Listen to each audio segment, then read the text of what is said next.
mungkin tak tak diuraikan oleh Nabihah ke ataupun Nabihah terlepas pandang daripada pandangan panel, daripada komen panel dan juga pandangan daripada kami sendirilah. Okey.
Oh, dia lain ya? Lain ya skop dengan batasan. Lain ya skop dengan batasan kan sama je.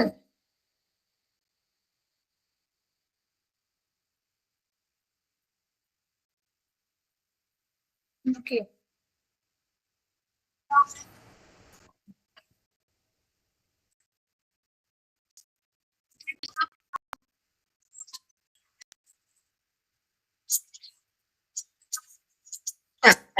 Maksud Nabihah, adakah Nabihah rasa itu diwajibkan? Sebab tak semua kajian perlu ada skop kajian. Kalau ada skop kajian, tak boleh tulis pun. Walaupun ada dalam buku panduan, dia bukan benda yang wajib ada dalam tesis. Jadi kalau bila panel tengok tu benda tu macam sama, jadi tak perlulah. Dan dia bukan bila ada dalam buku panduan wajib ada. Ada kajian dia tak ada skop kajian. Dia bukan dia dah memang clear cut daripada tajuk tu dah kita dah khusus. Jadi kita tak perlu ada segmen skop kajian tu. Yang tak sama adalah limitasi kajian, itu benda yang lain. Tapi kalau batasan kajian dengan skop kajian yang sama lah. Macam tu.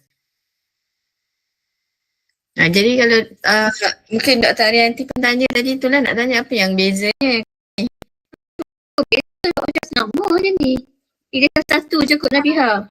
Kan macam kata skop awak tu memang limited dekat pelajar IPUM sahaja, pengkhususan kepada pelajar undergraduate sahaja kan. Jadi memang awak dah cakap clearly dekat bahagian skop lah. So saya rasa macam tak perlu ulang sekali lagi dekat bahagian batasan. Kan memang ada beza? Sebab baca detail tadi. Kan memang ada beza ke?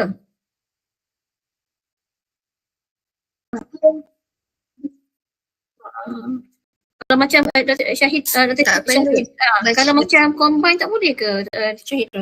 Combine je kat skop je kan? Nabihah. Okay, yang ni yang Ana rasa adalah yang sampingan lah, komen sampingan. Komen yang paling utama yang kita nak bincang, yang inti perlukan panduan daripada kami. Yang lain memang yang kena buat. Tajuk kajian tu ada perubahan tak? Objektif ke benda yang utama? Metod yang utama lah. Yang ni yang kecil-kecil ni tak apa, nanti kita ni lah. Kita boleh tengok draft nanti, kita boleh komen. Tapi yang penting tu yang paling utama yang memerlukan kita beriktifak lah bertiga untuk NT teruskan kajian ni macam mana.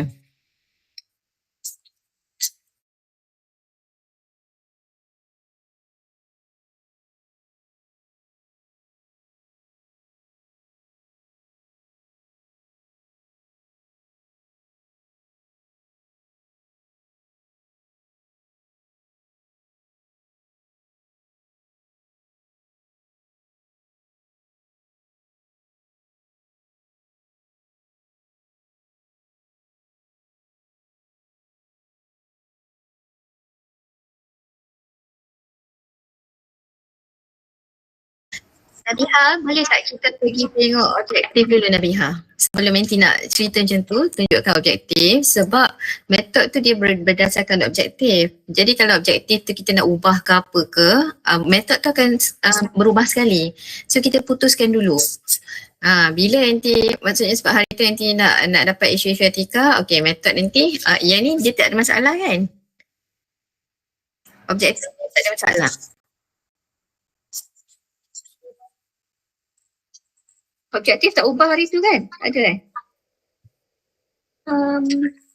Itulah nak mengingat balik sebab catatan dekat pejabat sebenarnya. Tak bawa ni. Itulah apa yang di komen tu.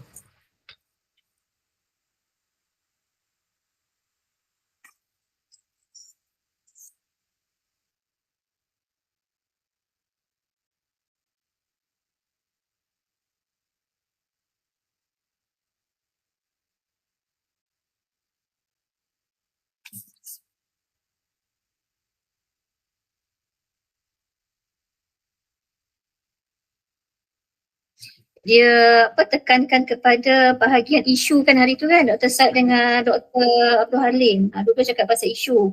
Sama juga dengan Prof. Karim, dia kata betul kali isu kat Apium ni, kenapa nak fokus kat Apium sahaja? Kenapa tak ambil generalisasikan dekat pelajar pengajian Islam kat universiti lain? Kan sebab mungkin masa awak huraikan masalah kajian tu tidak dinyatakan dengan jelas bahawa sebenarnya ada kajian yang dibuat kaitan dengan AI generatif di Apium itu sendiri. Jadi tidak ada clear picture daripada panel betul kan isu kat Apium. Tapi saya dah jelaskanlah dekat panel masa awak lepas pembentangan tu. Saya kata memang ada isu sebenarnya, isu penggunaan AI generatif. Sebab based on empirical data saya buat memang ada. Cumanya macam saya tak tidak dipublish lagi lah saya punya articles tu. Tapi Dr. Khairul Naim pun ada juga huraikan benda yang sama kan. Jadi so dia orang kata kalau macam tak apalah boleh teruskanlah dengan isu ni menggunakan isu berkaitan dengan AI generatif macam itulah. Itu Syahid macam saya agak dengar macam itulah yang panel ketika panel pun cakap bersama lah pasal isu tu sebab asasan macam betul kan isu ni kan perlu ke kenapa kat Apium sahaja, kenapa bukan dekat universiti lain macam tu. Ya betul lah, saya pernah ingat dah lah. Ya lepas tu dia memang dekat Apium kan, memang dah memang jelas dekat Apium.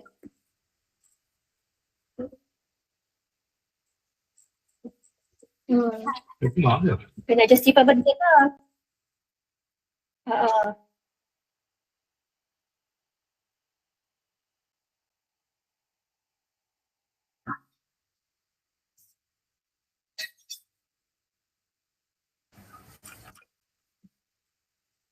Okey lah kalau tak ada, maksudnya dari segi objektif tu tak ada perubahan lah hari tu. Garis panduan tu macam mana? Yang sebab rasanya dia yang dibangkitkan sama ada nak questionnaire lah betul-betul. Maksudnya kalau tak sebab yalah maksudnya kita menggunakan questionnaire tu untuk jawab objektif penyelidikan yang pertama. Sedangkan biasanya yang the main yang kita kata yang susah lah satu je. Yang untuk ketiga, objektif yang ketiga. Biasanya kalau orang buat questionnaire tu, yang questionnaire tu objektif ketiga lah yang tu. Jadi tak apalah maksudnya objektif satu tu diterima, kedua pun diterima, ketiga cuma dari segi metod je lah. Betul kan? Perlu buat questionnaire. Metod je kan macam tu. Metod je lah maksudnya 1, 2, 3 tu dah diterima lah. Tapi kan Syahid perasan tak macam makin makin simple pula jadi kajian ni sebab tak ada tidak ada empirical data dah kan. Dia tapi garis panduan tu dia bukan benda yang mudah tau sebenarnya. Membangunkan garis panduan tu dia sebenarnya level PhD. Kalau kita bangunkan betul-betul lah. Jadi sebab tu lah sebenarnya macam Dr. Halim kan. Halim kata benda ni agak berat lah kalau master nak buat. Dengan kita memang optimistik. Tapi kita semua pensyarah-pensyarah ni dia dah banyak pengalaman tengok pelajar. Walaupun kita optimistik macam mana sekalipun. Last sekali dia bukan saya boleh buat dua-dua apa semua. Kita dah lalu banyak lah. Jadi sebenarnya untuk time frame yang master peringkat master memadai membangunkan tu dia kena buat betul-betul lah. Sama ada nak guna metod macam mana. Cumanya masa saya bincang dengan Nabihah hari tu, bila Nabihah kata membangunkan garis panduan seolah-olah berasaskan prinsip hukum Islam yang lain tu tidak ada sebelumnya. Itu saya rasa ada panel yang tanya. Macam Nabihah boleh tak tunjuk bahagian objektif? Kita bincang objektif kan? Bahagian objektif. Ada, itu yang kita nak bincang jugalah mengenai prinsip-prinsip tu tak ada masalah. Membangunkan garis panduan penggunaan AI generatif berasaskan prinsip hukum Islam. Yang tu ada kan persoalan yang dinyatakan dan masa kita bincang dengan Nabihah pun ada. Seolah-olah tidak ada lagi garis panduan. Ingat tak yang panel tanya tu? Sedangkan UM pun ada. Jadi apa hari tu yang dia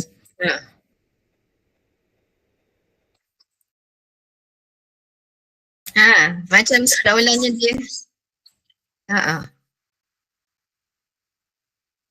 Lepas tu dalam tu tak ada cadangan ke hari tu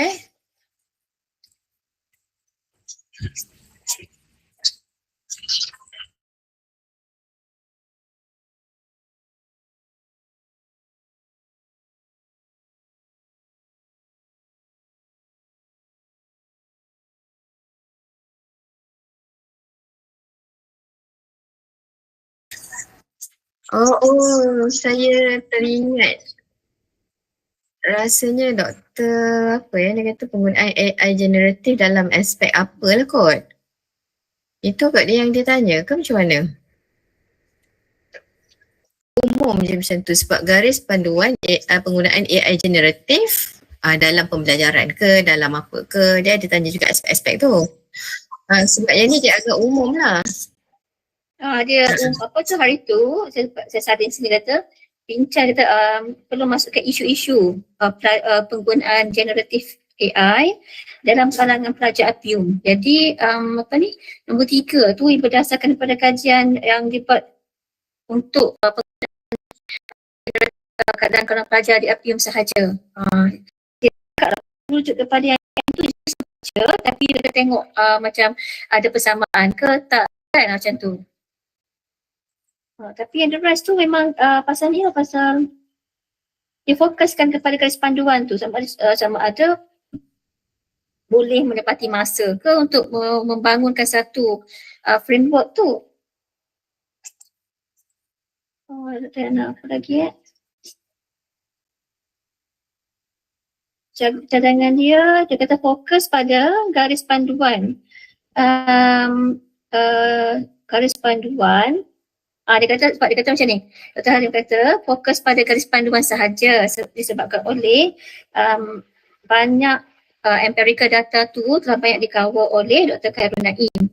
Jadi dia tak ada lah pula macam dia kata suruh double check dengan UM punya AI generatif. Tapi pada saya patut tengok jugalah buat comparison dengan UM punya guidelines.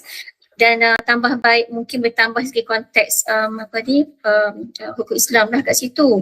Ya, sebab kalau dibuatkan panel dua-dua dan juga Dr. Karim pun cakap pasal fokus pada garis panduan sahaja. Macam tu lah. Okey lah, betul lah garis panduan tu supaya tak payah buat questionnaire kat atas tu betul lah. Tapi saya rasa kita kena ubah sikit lah ni, edit sikit objektif ketiga tu.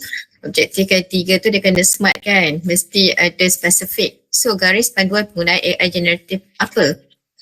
Dia sangat umum lah. Adakah kajian ni nak garis panduan AI generatif secara umum macam mana ke dalam pembelajaran ke? Saya rasa itu ada. Dan dia lebih elok kalau objektif ketiga tu kita reflect kepada isu-isu yang berbangkit nantilah. Cumanya Nabihah kena penuhi ciri SMART tu lah. SMART kan, spesifik, membangunkan garis panduan penggunaan AI generatif dalam pembelajaran ke, dalam apa ke. Yang tu dia ada nyatakan dalam nak buat assignment ke, dalam apa yang paling banyak. So kalau penggunaan AI generatif tu pun ditanya untuk digeneralisasikan ataupun hanya penggunaan di UM saja.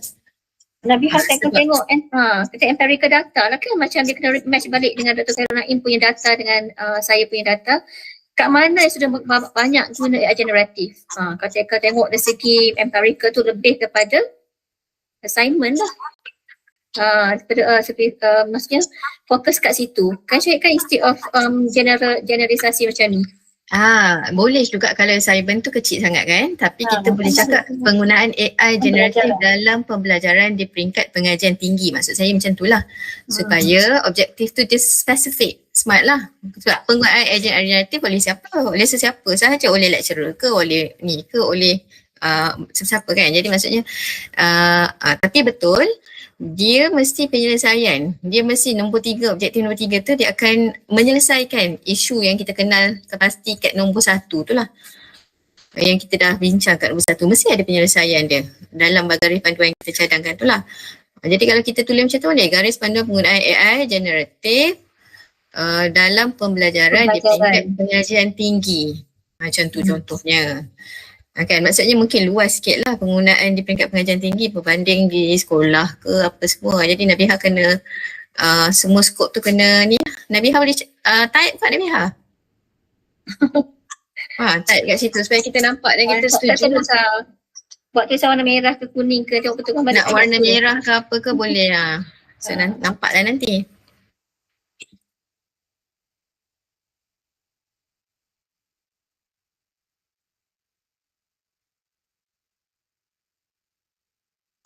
Sebab dia punya garis panduan tu pun KPT kan hari tu.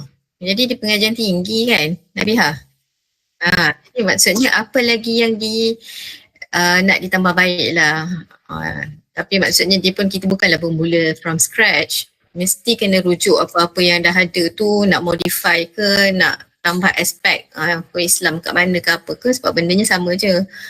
Adalah benda-benda yang maksudnya mesti benda yang sama jugalah yang garis panduan mereka, cuma dia tak sebutlah Islamic principle tu. Okey, itu yang berbangkit juga soalan tadi kan. Sebab tajuk dia di Apium je. Sebab Nabiha cakap saya hanya untuk Apium je. Jadi biasanya contribution kita bukan sempit lah. Tu yang soalan mereka ditanya juga. Kajian terhadap pembinaan garis panduan. Dia tak ada komen mereka tak ada komen pasal tajuk hari tu? Tak ada hari tu. Apium tu lah, dia untuk cakap pasal Apium tu. Yelah, sebab kenapa sempit sangat? Sebab orang lain pun guna juga macam tu lah kan. Macam tu lah, sebab bila kita contribution kajian kita tak boleh, kajian kita hanya untuk orang ni je, kecuali memang yalah maksudnya untuk manfaat benda tu kan sama ke tempat lain. Jadi macam tu yang ditanya. Jadi untuk yang larger context dapat contribution daripada kajian ni. Macam tu yang melainkan tukar, tapi kalau tukar tu kan tukar habis lah dia punya skop kan. Kajian terhadap itulah betul. Pengajian Islam di Selangor, katakan macam tu. Jadi banyak dapat skop kena buat. Sebab kita tak mula lagi kan. Sebab bila kita tak mula lagi, kita boleh lah kalau kita nak sebab itulah proposal defense tu memang bentak awal. Mereka cuma lontarkan dan kita lah bincang kan, maksudnya calon dengan penyedia bincang apa yang ni lah. Sebab kalau questionnaire lambat lagi, questionnaire tak buat. Tapi kalau macam Nabiha kata macam kita cakap kajian terhadap pelajar pengajar Islam di IPTA sekitar Selangor. Kan macam tu maksudnya tu besar sangat kan, tapi dia dah start kena buat questionnaire lah. Sebab yang kan tajuk Nabiha ni yang asal ni adalah tajuk yang questionnaire. Sekarang kita tak buat questionnaire. Jadi tajuk tu sebenarnya dia tak perlu ada kajian di mana-mana. Sebab tujuan kita, produk kita adalah garis panduan. Itu yang kita, bila kita ubah objektif, panel pun kata objektif ni tak payah questionnaire. Sebenarnya tajuk tu dah tak sesuai kajian terhadap pelajar apa-apa. Sebab garis panduan bukan untuk specific konteks. Garis panduan dia should be applicable, boleh diimplement di mana-mana. Baru nama garis panduan kan. Itu nampak tak? Sebab kalau macam kajian Dr. Naim tu, dia memang sesuai kajian di Apium sebab dia memang questionnaire di Apium. Dan biasanya pun dia bukan kajian terhadap pelajar, kajian terhadap kefahaman dia ke, terhadap attitude dia, terhadap apa ke, untuk kita nilai dalam questionnaire tu. So sekarang ni bila sebab tajuk ni macam dia kalau saya baca balik tajuk ni, kita akan nampak masa bincang Nabiha tu pun tak apalah, tapi tak sempat kita nak betul-betulkan. Cuma nampak saya dah question kat Nabiha tajuk kajian terhadap pelajar ni sebab pembinaan garis panduan as if the pelajar tu yang akan nilai garis panduan yang kita bina, sedangkan mereka tu bukan pakar yang sesuai untuk menilai. Rupanya mereka tu kita hanya nak kenal pasti isu. Jadi dia macam terbaliklah bina garis panduan daripada kajian terhadap pelajar tu untuk kenal pasti isu. Tapi sekarang ni bila tak perlu buat questionnaire, Nabiha pun kami target GOT tau Nabiha. Nanti pun kena target GOT lah. Maksudnya macam tu lah, macam Dr. Halim tu dia realistik lah.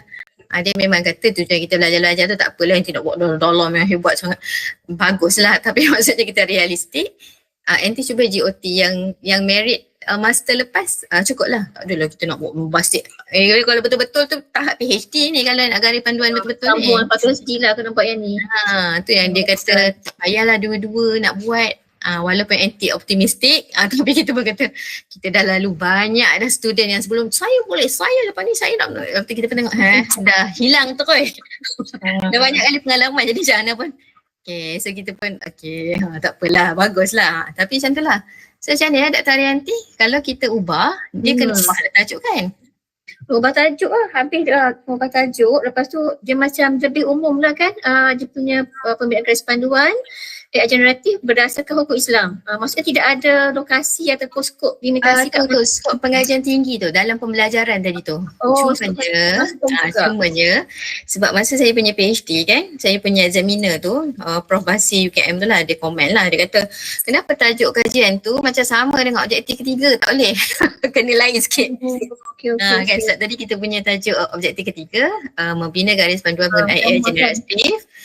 Nabi Hatai tu tadi ambil yang tadi sama ada kita nak ubah sikit dekat objektif ataupun tajuk ni kita lagi general, sebab tajuk ni lagi general sebab dia merangkumi objektif 1 dan 2 dan 3. Tapi kalau tajuk tu betul-betul macam objektif 3, dia kata seolah awak punya thesis ni jawab objektif 3 je lah, macam tak include, tak reflect. Ubah tajuk lah kot Syahid baru nampak lain sikit daripada objektif tu. Kajian. Cuba Nabiha strike dulu kajian terhadap pelajar akademi penjaga Islam strike tu kan, potongkan tu. Tak, kita nak nampak kita punya tu kan. Okay, so tajuk dia garis panduan lah kot. Garis panduan dalam, tak payah pembinaan tu, tak strike dulu. Nanti kita ini stop dulu kan, nanti kita tengok penggunaan AI generatif dalam pembelajaran di peringkat pengajian tinggi kan tadi kan. Ataupun kita terbalikkan lah garis panduan AI generatif berdasarkan hukum Islam, kajian di peringkat pengajian tinggi, boleh ke macam tu? Kajian di peringkat Nabiha type dia 2-3 option kat situ. Tu dia Nabiha, nanti kita fikir lagi. Bagi nampak dulu kat sini kan. Kajian di peringkat pengajian tinggi.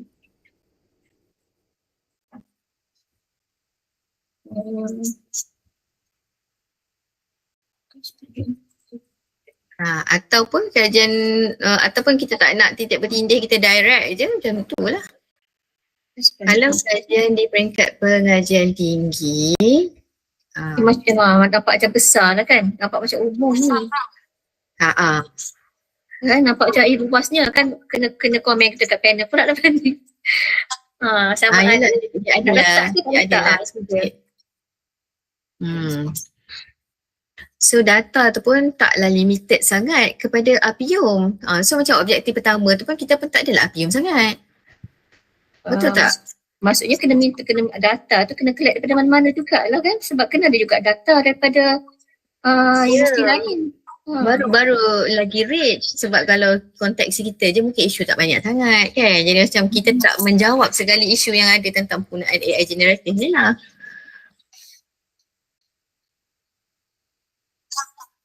Tak. Dia tak ada questionnaire. Sebab kita dah cumanya sebab dalam objektif 1 NT tu, NT tahu isu-isu tu dalam kalangan pelajar Apium je. Yang tu adalah spirit yang asal yang kita nak buat, NT nak buat questionnaire tu lah yang asal tu. Kalau kita dah ubah hala tuju objektif tu, dah tak ada dah lah. Cumanya, macam mana? Tapi kan Syahid, macam mana dia nak olah isu yang ada dekat pengajian tinggi kalau tak tahu tidak ada soal selidik kajian kajian kuesioner dekat pelajar-pelajar dekat UKM ke dekat kuis ke sebagai contohnya kan. So dia conclude dekat hanya APM sahaja macam tu ke? Okey, bila tengok tajuk ni balik, garis panduan penggunaan AI generator berdasarkan hukum Islam, kajian di peringkat pengajian tinggi, yang saya nampak objektif ketiga tu kita bukanlah kata membangunkan, kita memang membangunkan berdasarkan hukum Islam, tapi kita compare semua garis panduan yang dah ada, sebab macam di UM ada, di KPT ada. Sebab tu saya cakap dekat Nabi hari kita tak start from scratch. Sebab macam mustahil lah kita lah orang pertama sedangkan AI dah ada dah. Jadi dia macam ada membandingkan, elemen membandingkan sebelum kita membina ni lah, menambah yang hukum Islam punya ni.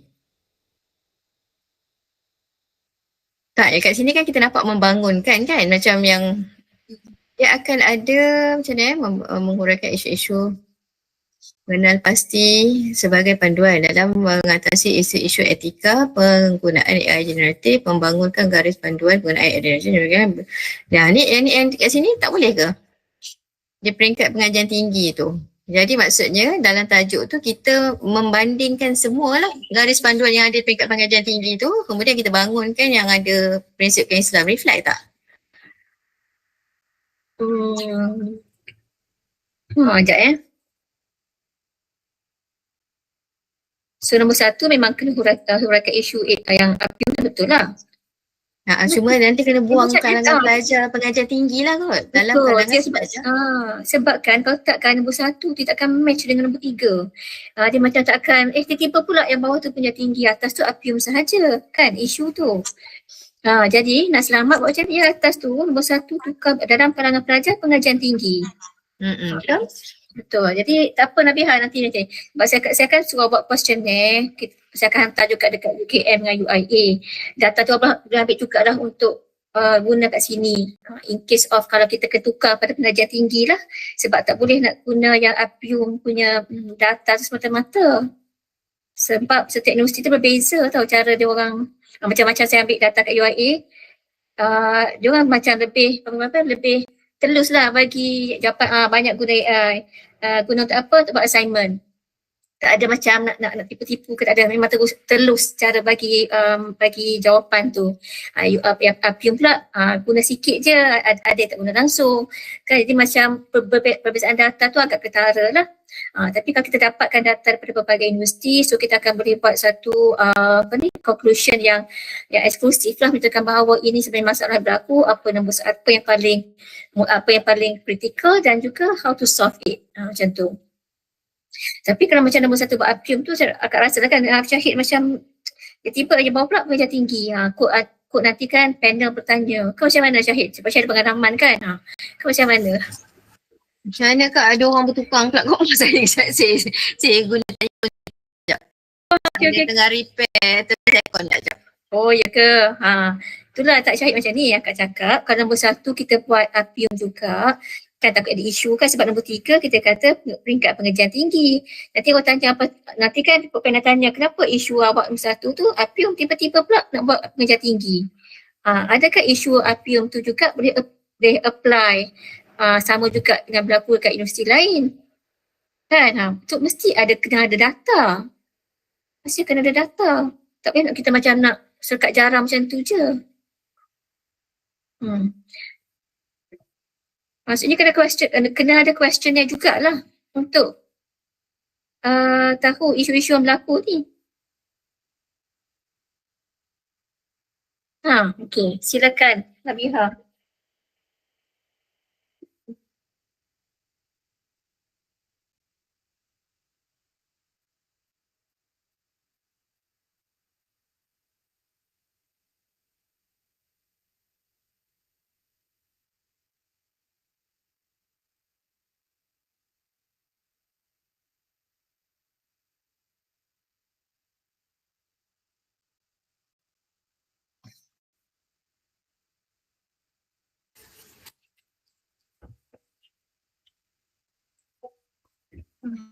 Kita nak buat rasa senang nak capai lah. Sebab garis panduan tu daripada setiap universiti dia hampir sama. Almost the same. Dapat tengok kan macam hampir sama, betul kan? Even KPT dengan UTM pun hampir sama. Dan tak ada pun yang guideline yang stress on Islamic jurisprudence perspektif. Tak ada. Semua bersifat universal. Maksudnya semua orang dapat faham, orang dapat faham perkataan kena adil, tidak ada plagiarism, itu benda sama. Dan semua universiti akan gunakan juga. Maksudnya kalau Nabiha nak buat analisis perbandingan etika penggunaan AI generatif dalam semua universiti, saya rasa Nabiha tak akan dapat apa yang beza.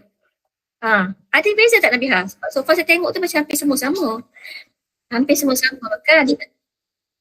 Betul, dia tak ada spesifikasi pasal konteks hukum Islam. Sebab tu kalau baca LR banyak-banyak, semua memberi membuat penambah memberi cadangan perlu ada kepada satu garis panduan yang berasaskan kepada hukum Islam, ataupun kalau buku Inggeris dia kata based from the sacred religion, cakap yang tu. Maksudnya kan in terms of Barat dan juga Malaysia pun, even dalam kajian Dr. Naim pun cakap benda sama juga, perlu kepada garis panduan berasaskan hukum Islam. Jadi macam kalau Nabiha kata nak buat perbandingan garis panduan tu, tak ada pembaharuan lah. Awak nak komen apa? Awak tak akan, because benda tu is actually kita tak boleh nak simply nak ambil, dan juga ya kita boleh criticize, tapi tak ada beza sangat pun. Semua hampir sama. Itu pandangan saya lah. So untuk kajian awak ni, saya rasa lebih bagus buat macam yang ni lah, kajian terhadap isu dalam kalangan pelajar. Pelajar kat mana tu? Pelajar tinggi tu macam luas. So mestilah ada variety of issues, bukan semata-mata kat Apium. Sebab macam saya cakap tadi, macam ada saudara saya yang UIA dulu buat kajian pasal AI kan. Dia different tau dengan UM punya. Macam Dr. Naim punya data tu memang sangat berbeza. Sebab yelah, universiti ni mempunyai karakter berbeza. Apium ni semua semua kudwah hasanah, semua akhlak mulia kan, tidak ada tak menipu, kalau macam tengok AI pun cakap tak tengok, dia macam cuba memberi input yang sangat bagus. Tapi kalau pelajar dekat luar, pelajar macam saya contoh empirical data daripada UIA, sangat berbeza lah macam langit dan bumi, sebab dia orang betul-betul telus dan memberi data tu. Jadi kita boleh buat perbezaan ketara lah antara data pengguna AI dalam konteks pelajar-pelajar Islam. Walaupun mereka ada Islamic knowledge, tapi tak semua mereka apply concerns of virtues of Islam dalam konteks pelajaran mereka. Macam itulah. Pandangan Dr. Syahidra lah pula. Syahidin banyak pengalaman. Sekejap. Saya dah keluar. Tadi bila saya cadangkan yang membandingkan tu bukan jadi objektif Nabiha. Maksudnya untuk Nabiha kita nak pindah garis panduan, kita bukan from scratch. Jadi kekalkan, memang kita kena berasaskan prinsip hukum Islam. Kita tak boleh kata kita membandingkan je apa. Sebab betul lah macam Dr. Rianti kata, kita takkan dapat apa yang new contribution from Islamic perspective tu, tak ada. Cumanya itu memang tak nak nanti boleh kata banyak sangat. Nanti tak buat questionnaire. Jadi nanti kata tengok garis panduan tu banyak sangat. Habis tu takkan kita nak memula cok sendiri je. Ambil dari mana-mana cok sendiri. Sedangkan garis panduan orang semua dah buat. Macam kita lah orang pertama tu memang tak ni lah. Of course you have to compare. Kena compare lah semua tu. Sebab macam saya cakap kan, kita ada tengok sikit garis panduan tu. Dia bermula dengan proses apa? Proses mengenal pasti bahan, contohnya dia guna AI generatif macam mana. Jadi bila kita nak buat garis panduan on each step, at least kita dah refer, kita dah tahu dah apa benda yang dalam aspek pembelajaran ni, apa dia punya tambah kat situ perspektif Islam. So yang tu saya kekal je lah yang berdasarkan prinsip hukum Islam tu, betul lah. Cuma saya tak pasti yang sebelum tu perbincangannya apa lagi seperti yang ada dalam objektifnya lah. Sama kan tu, cuma isu lah dia orang cakap itu. Betul tak Nabiha, isu kan? Kenapa isu kat dekat Apium sahaja? Bukan je itu je lah. Okay lah, tak apa. Okay lah macam tu. Pelajar tinggi tapi ada tak, dia orang tak tanya sebab kita jabatan fake, ada tak isu fake-nya apa kat sini? Tak ada sebab kadang-kadang dia tanya juga kalau isu-isu penggunaan dalam kalangan pelajar pengajian tinggi, kalau kita ambil isu etika yang umum sangat tu, kita akan replicate semua kajian yang telah dijalankan. Pelajar meniru, pelajar tak berfikir, pelajar tak analisis, pelajar copy paste, pelajar apa semua tu kan. Tapi kalau yang aspek yang fake tu, macam dulu pernah bincang dengan Nabiha tapi saya just lontarkan umum dalam syariat Islam, sepatutnya macam mana etika orang penuntut ilmu. Saya tak nampak lah di mana Nabiha mengincorporatekan benda tu. Itu yang patut jadi, selain kita kata yang maqasid syariah secara umum tu, tapi institusi pendidikan pelajar dalam pengajian tradisi, pengajian Islam tu sebenarnya macam mana dia patut belajar. Jadi yang tu lah kita boleh nak compare juga kan. Tapi kalau isu-isu etika tu, kalau boleh explore lagi, cari yang tambahan lah daripada kajian-kajian yang biasa ni, kajian yang biasa macam kita tahulah yang tak ada Islamik punya perspektif tu, tapi sebagai seorang pelajar di bidang pengajian Islam, of course dari segi dia merujuk hukum macam mana, dia tak rujuk kitab turas, dia apa dah, benda otentik, benda tu boleh dapat data untuk isu-isu etika penggunaan AI generatif dalam kalangan pelajar pengajian tinggi, especially Islam lah. So akan ada tambahan lah kepada data kajian ni, sebab kita punya jabatan fake kan, sepatutnya dalam dia nak bukanlah dia dalam menganalisis isu-isu hukum semasa, macam mana pelajar ni guna ke apa ke, kalau ada data tu dia akan lagi baik lah, adalah reflect lah jabatan fake tu lagi selain daripada objektif kedua tu. So mungkin nanti bila garis panduan dalam pelaksanaan kita kata pembelajaran peringkat pengajian tinggi bagi ilmu-ilmu yang kalau duniawi, tengoklah macam mana anti klasifikasikan nanti dalam garis panduan tu. Dalam ilmu-ilmu yang melibatkan pengajian Islam macam ni, garis panduannya ada lebih spesifik. Contohnya kalau dia nak menyelesaikan isu-isu hukum semasa, dia tak boleh, garis panduannya dia tak boleh hanya, sebab itu saya dah alami lah dalam kelas saya. Bila dia bentang fik jenayat pun, mereka bukannya rujuk kitab. Terus direct dia daripada ChatGPT entah apa-apa, kata mana kitabnya. Jadi dia dah hilang dah sebagai seorang pelajar pengajian Islam tu. Etika tu dah tak ada lah tradisi keilmuan yang ilmu tu kena ambil daripada Quran ke apa. So semua dia terus je daripada situ lah. Jadi itu kan antara yang kalau nak tambah lah daripada lebih nampak lah. Sebelum ni nanti ambil pengajar Apium tu, kalau isunya sama dengan pengajar pelajar-pelajar di fakulti, jadi tak ada apa yang specialnya. Yang macam nanti defend, nanti kata ambil pelajar api, pelajar pengajian tinggi tu, pelajar di bidang pengajian Islam. Tak adalah nampak bezanya, apa isunya. Tak ada, hanya sebab kecuali anti nak mengkaji attitude. Mereka tu sebagai pengajar pengajian Islam, patutnya mereka ada jati diri, patutnya dia ada sifat-sifat yang lebih etika lah, ikut adab dalam Islam. Tapi yang tu bolehlah kaji melalui questionnaire, tapi dia tak strong sangat lah. Itulah untuk tambahan lah. Tapi saya rasa objektif tu okey lah macam tu. Cuma isu tu nanti kembangkan lagi lah. Betul, elok juga lah sebab maksudnya isu-isu kesedaran konteks hukum Islam kan dalam etika pelajar-pelajar menggunakan AI generatif. Pihak kena explore pada tu lah, maksudnya adakah pelajar yang belajar pengajian Islam ni dia faham ke tak hukum di sebalik salah etika menggunakan AI tu. Dia ada realization tak kepada konteks hukum yang kenapa nak buat juga plagiarism, kenapa nak ambil juga semua ayat daripada GPT dan juga present pada lecturer.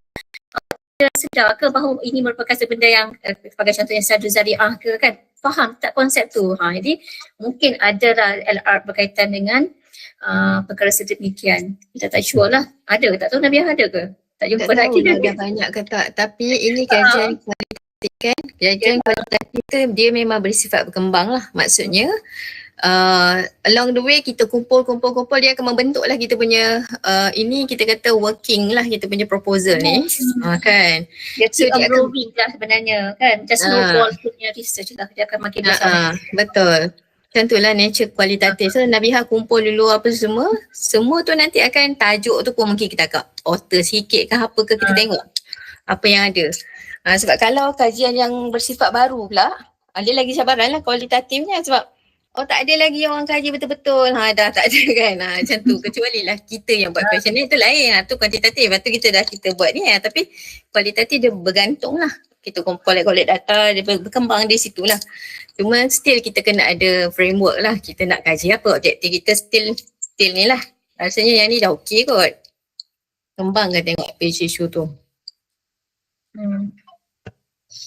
Okey, tak apa Nabiha, nanti untuk data tu saya akan bagi juga dah insyaAllah. Saya akan, awak boleh tengok data saya sekali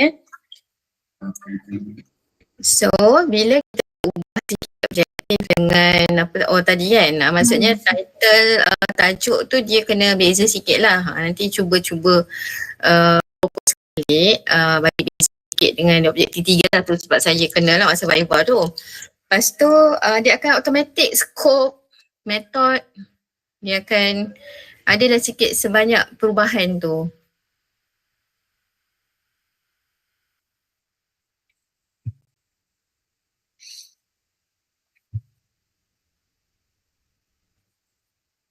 Ada berubah tak method ni? Method questionnaire tu lah kan.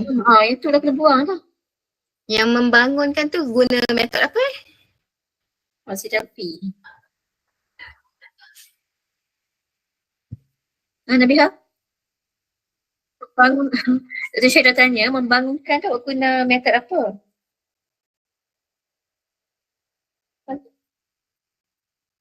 Yalah, maksudnya apa? Focus group discussion ke, DDR ke, apa ke?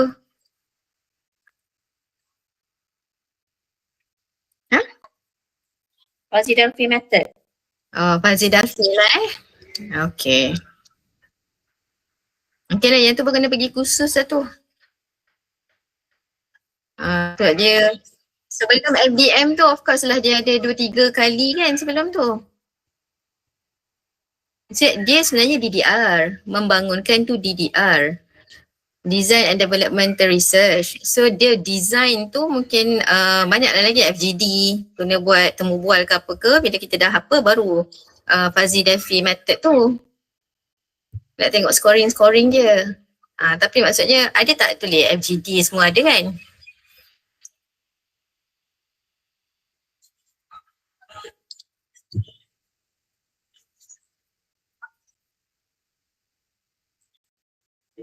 DDR.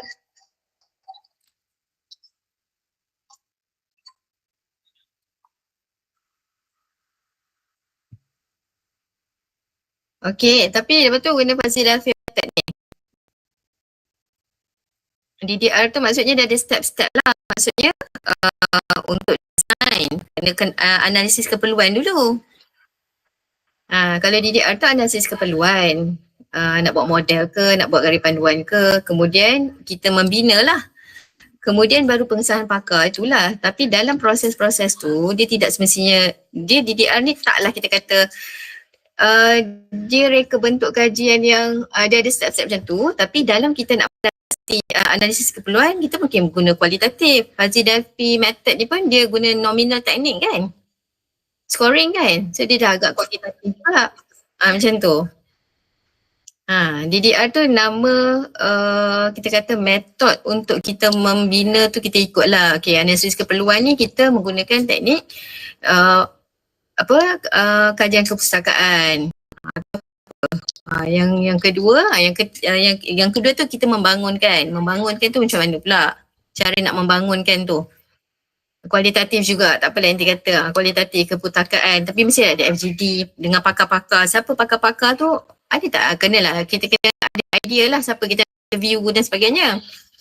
Hari tu tak perasan lah, dia tak temu bual yang tulis. Tak ada.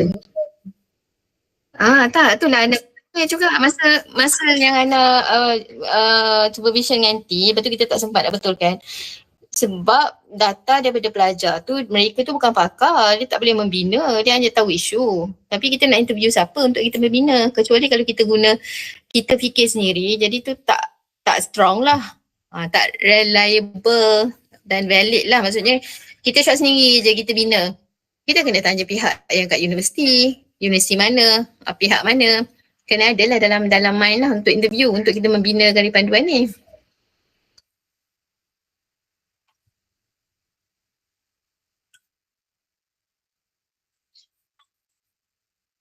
Melalui apa? Tak, maksudnya apa yang bezanya anti garis panduan yang tu? Dia kata garis panduan dah ada, maksudnya ambil garis panduan orang lah.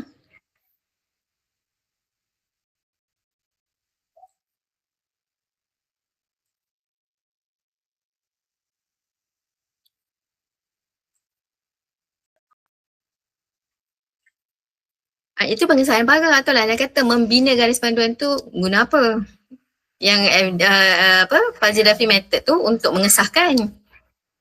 Bukan, jadi maksudnya anti nak bina garis panduan tu, anti fikir sendiri. Anti ambil data-data entah betul entah tidak shot sendiri, tak tanya pihak pihak universiti apa lagi yang perlu ke apa. Tak boleh anti seorang je. Mana boleh kajian perpustakaan sahaja tak cukup. Dia kena paling ada interview Fazil Dafi method tu untuk sahkan je. Mereka bukan bina untuk anti dah siap dah elok. Mestilah kena ada. Sebab tu kalau DDR pun ataupun yang ni dia ada beberapa dia kalau kita fikir seorang-seorang tak strong lah kita je yang propose entah betul entah tidak, tak ada interview pakar mana, pakar lepas tu pengenali kat universiti pihak yang bahagian yang bersesuaian lah. Kalau kat UM bahagian apa yang keluarkan benda-benda ni, garis panduan ni.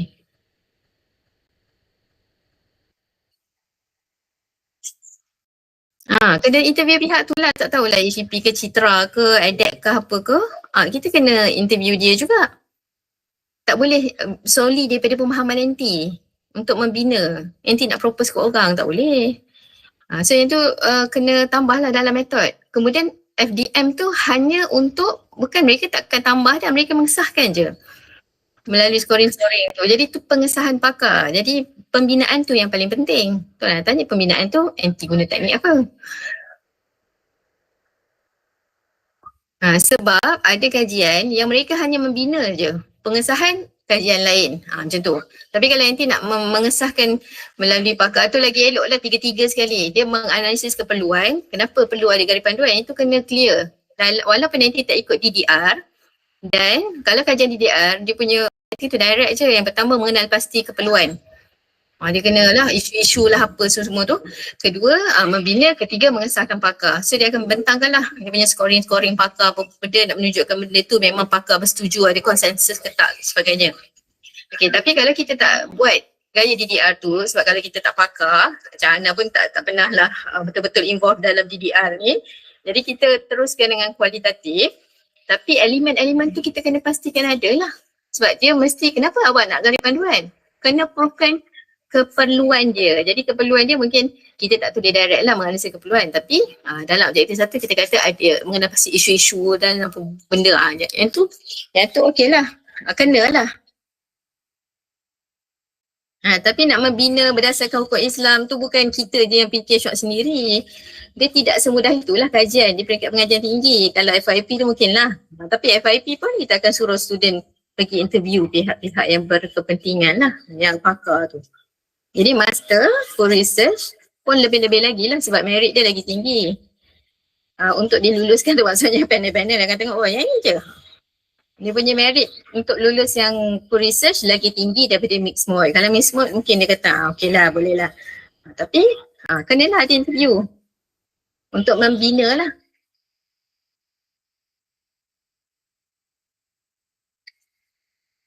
Dan sekali Fazil Dafi tu tak apalah. Itu untuk mengesahkan lah. Itu boleh. Nanti memang kena ikut kursus lah. Tak apalah nanti bila-bila masa tu pergi je dengar kan. Pergi masuk kursus-kursus ni. Sebab dia ada kena buat table je lah. Apalah nombor-nombor, scoring macam tu lah kan. Dia macam kuantitatif sikit lah Fazil Dafi ni. Tambah lah yang anda cakap tadi kena tambah.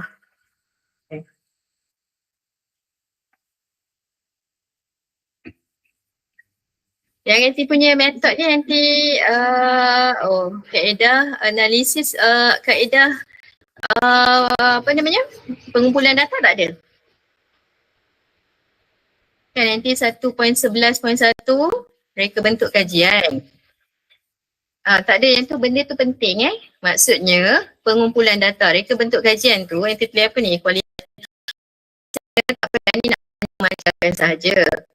Biasanya orang kata tak payahlah cerita kualitatif tu maksudnya apa-apa, orang tu dah tahu dah. Kita nak tahu apa yang calon buat apa. Bagaimana calon guna metod tu lah untuk mengumpul data, menganalisis data. Jadi yang pertama ialah kajian pusaka. Yang ini adalah kaedah pengumpulan data lah ni. Maksudnya NT dah tulis, tapi NT tulis reka bentuk kajian. Reka bentuk kajian tu, bagaimana NT tak boleh tulis reka bentuk kajian, NT tulis lepas 1.11 metodologi penyelidikan, NT cakaplah kajian ni menggunakan reka bentuk pembangunan garis panduan. Itu pun satu, menggunakan reka bentuk pembangunan garis panduan. Itu kajian yang mana? DDI lah sebenarnya. Tapi NT guna perkataan reka bentuk pembangunan garis panduan. Maksudnya NT just cakap pendekatan kualitatif lah. Okey. Itu selepas 1.11. 1.11.1 itu pengumpulan data lah. Yang ditulis komponen pertama, kajian kepustakaan. Komponen kedua yang tak pasti apa. Yang itu pengumpulan data lah. Kena nampak lah. Pengenalan tu boleh masuk yang kualitatif tu. Pengumpulan data, so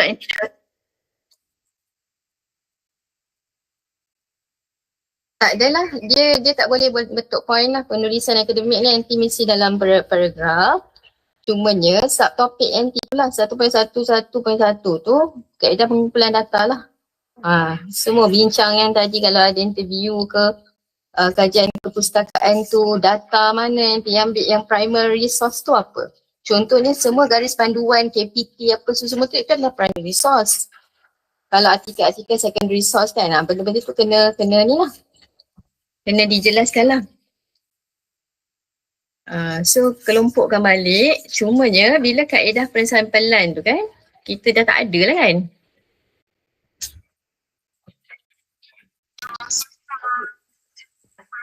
Survey tu tak ada dah.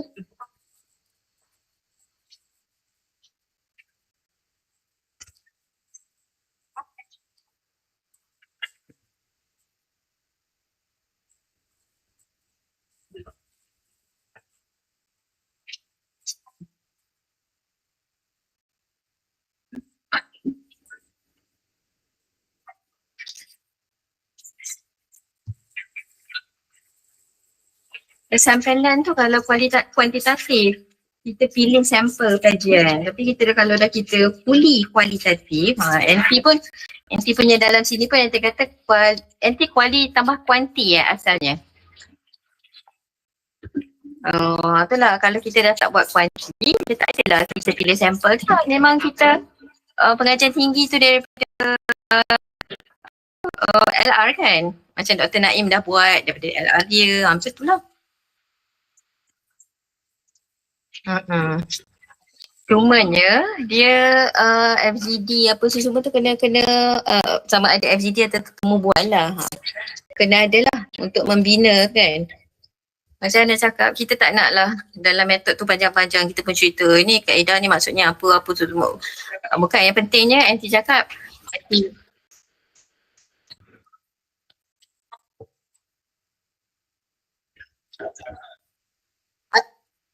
apa dia nak masukkan? Tak. Okay.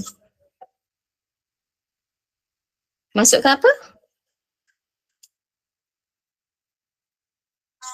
Tak. Anak kata tak perlu panjang-panjang kan? Tak perlu sebab kita nak tengok student tu buat apa. Bukan nak teori tentang kaedah tu apa, macam mana. Kualitatif adalah dengan footnote semua.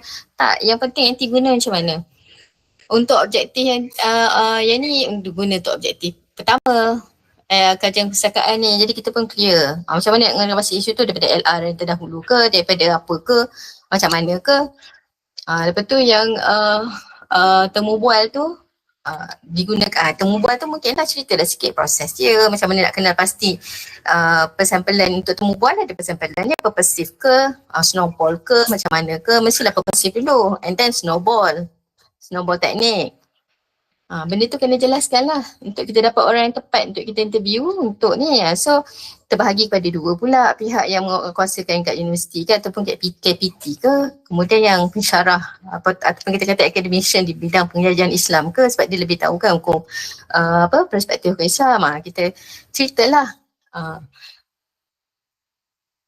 Lepas tu bila nanti nak FDM tu adalah teknik pengumpulan data bagi objektif ketiga. Dia adalah kita nak sahkan macam mana kita nak dapatkan melalui FDM. Dia pengumpulan data juga. So bahagian analisis anti boleh ulang balik FDM tapi cara anti analisis je lah. Dia ada scoring dia. Bila sampai skor ni macam ni. Yang tu bahagian analisis. Analisis tu juga kalau dia temu bual, nanti cakap lah ditranskripkan secara bertim, kemudian dianalisis secara tematik. Dia punya transkrip temu bual tu kita tengok tema-tema yang ada. Kemudian kita pun bentuk tema, kita codekan itulah analisis tematik tu. Dan komparatif kan, bila kita nak membangunkan tu, selain daripada kita mendapatkan pengesahan pakar apa semua, kita pun compare juga. Ataupun masa nak membina tu, kita compare juga garis panduan sedia ada. Itu masuk dalam metod analisis data tu, kaedah analisis data.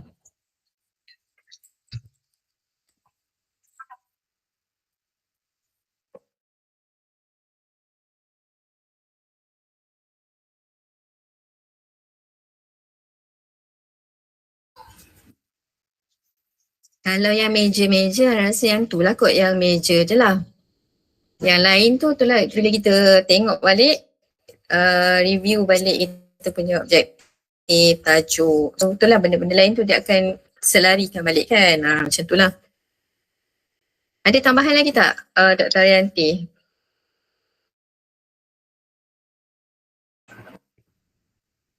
Tak ada lah. Rasa macam setakat kita boleh cover tu Nabiha buat dahulu macam mana penambahbaikan ya. Setakat tu je lah rasanya objektif kita dah baiki tadi. So the rest tu tengok Nabiha macam mana kumpul data lah. Dan buat pembagian dekat bahagian method. Tak ada lah kot. Persoalan kajian pun tak ada. Dia tak sentuh hari tu kan? Ya. Selarikanlah kan bila kita ubah objektif tu, persoalan kajian tu pun macam tu lah selarikan. Okey tak nak? Maksudnya kalau kita tu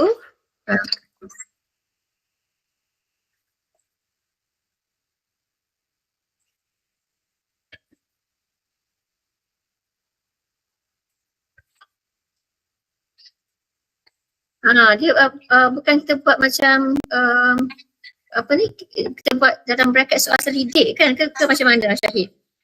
Sebab saya tengok macam tu kita kena, maksudnya Nabiha kena declare tu kerja dia lah untuk kalau dia nak ambil macam maklumat tu first hand, dia tak kredit lah dekat penyelidik yang projek Dr. Arianti ke apa ni. Kecuali Dr. Arianti dah publish, memang senang kita quote sebagai LR kan. Barulah boleh Arianti Mustafa kat situ. Tidak, dia akan jadi macam Nabiha punya kan juga. Nabiha kena buat dah sendiri Nabiha. Tapi tak apa, ambil data saya, tak nama awak je. Sebab betul kan saya guna Google Form je dekat students. So dia isi jadi macam percentage daripada Jadi setiap data-data yang dia dapat tu berapa peratus yang guna ChatGPT, kenapa guna, bahasa apa. Kan itu Nabiha boleh ambil lah sebagai macam yang Dr. Khairul buat tu, macam tu lah. Cumanya dia tak publish lagi dan saya akan buat juga another set of questionnaire. Jadi Nabiha boleh gunalah sebagai sebagai pendapatan terkini daripada pelajar daripada UI8, daripada UKM kan. Dan konteks apa mereka guna AI generatif. Jadi macam tu Syahid, macam mana kita nak buat reference tu? Itulah, dia kalau reference tu kalau dah publish boleh, kalau tak dia akan apa yang tak ada citation tu dianggap kalau Nabiha tulis, dia anggap macam dia yang punya. Kecuali kalau dia dah ada orang buat tapi dia tak cite, dia anggap plagiarism. Tapi kalau lah kita kata, sebab kita pun kata kita tak adalah yang utamanya questionnaire, kalau Dr. Arianti publish, bonus Nabiha rujuk macam tu. So kreditnya pulang balik kepada Dr. Arianti lah. Tapi jangan terdelay Nabiha nak buat disebabkan tunggu data tu, sebab kita kata tu dah secondary lah. Macam memang kita kata LR kan. Kalau tak ada tu pun Nabiha still boleh merumuskan isu lah. Saya rasa lebih selamat macam tu, sebab kalau tidak memang dia kena declare lah dia buat questionnaire macam tu. Kan tidak? Betul. Kalau Melainkan tak boleh dia kita punya doakan version yang dipermudahkan juga publicationnya. So nanti dia bila tu decide lah along the way tu kan. yalah, Ah. insyaAllah. Tambahan kepada nak menyokong lagi lah kepada apa isu-isu yang Nabihah dapat daripada macam-macam sources yang lain tu.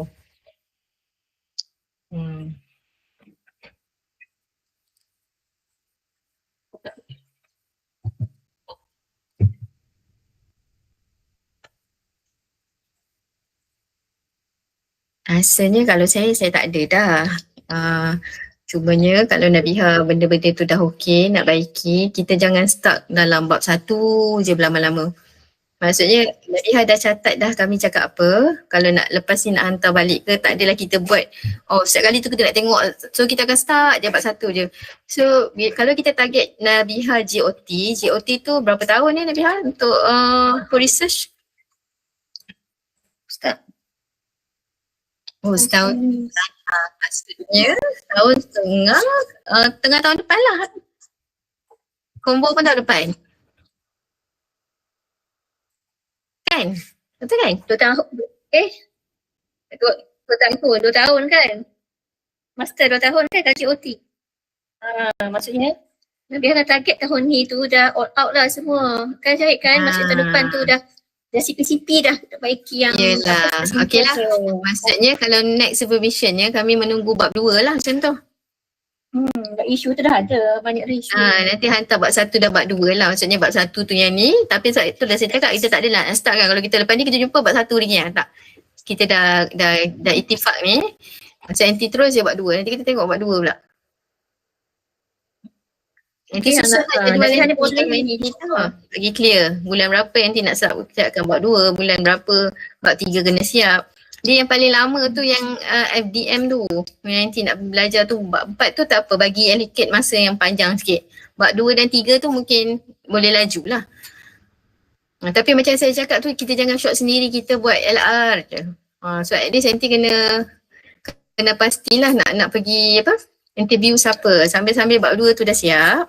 Bab 3 tu dah ada kan, nanti dah dapat tu, boleh constructkan soalan kajian tu untuk kami tengok juga next supervision bab 2 dan soalan-soalan temu bual. So soalan-soalan temu bual tu kami dah check, nanti bolehlah hantar ke siapa-siapa pihak yang tu, sebab itu pun akan ambil masa jugalah. Kan nak bina tu apa soalan tu, dia selagi kita tak tahu, yelah kita tak membaca tak ada tu, kita tak boleh nak produce juga soalan tu yang berkaitan. Gitulah.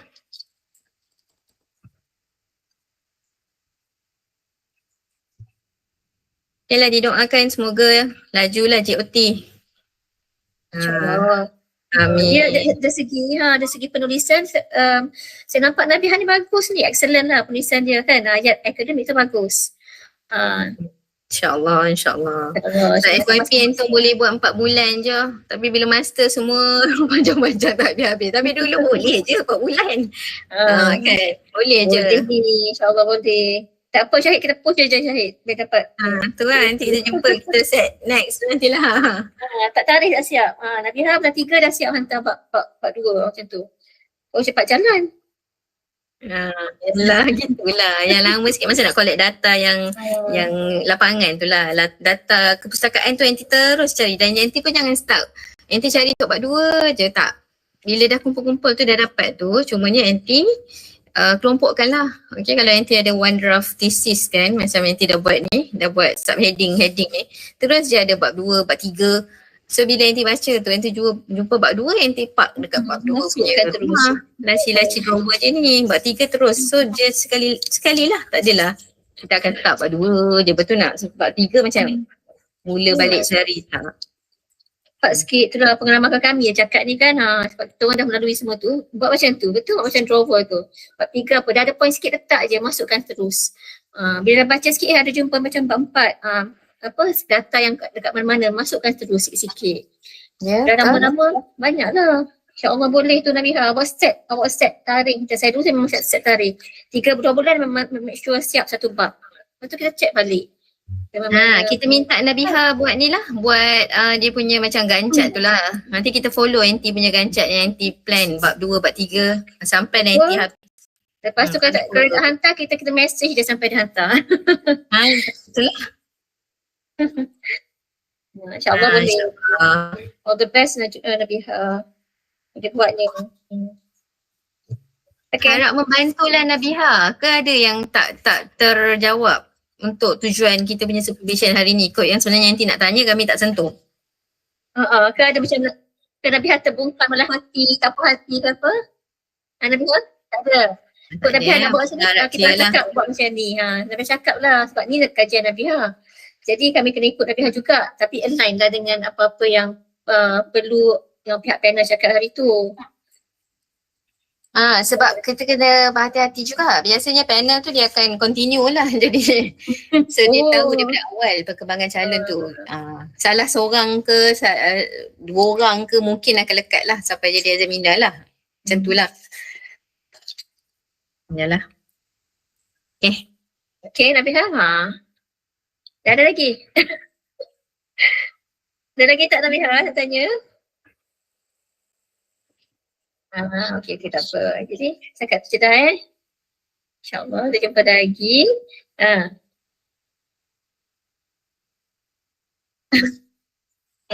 Sama-sama. Okay. Okay, boleh. Kalau method tanya Dr. Syahidra, dia pakar dalam method ni. Saya kurang sikit method. Masih kurang lagi. Tanyalah sama-sama. Boleh kita sama-sama belajar. Saya dengar Syahidra, saya dengar, saya belajar. Okay. Yalah. Okay. Terima kasih banyak ya Syahid. Okay, sama juga. Terima kasih juga. Okay. Assalamualaikum warahmatullahi wabarakatuh.